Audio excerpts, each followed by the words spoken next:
How to unblock Metrobank ATM or debit card. If you entered an incorrect PIN for more than 3 times, your ATM or debit card will be blocked for the day or 24 hours.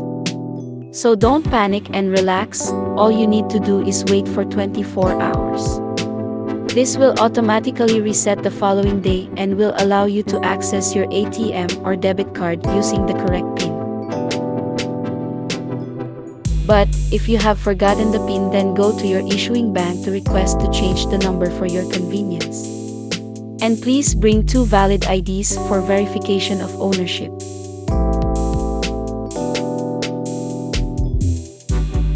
If you have exceeded the allowable retries and been captured by the ATM machine, this means that you need to ask assistance from your issuing bank immediately. They may need to issue another ATM card for you to use with a new PIN. Reminder: upon requesting or reporting the incident, make sure you bring 2 valid IDs to authenticate the ownership. You can also call their customer service hotline or email their customer service.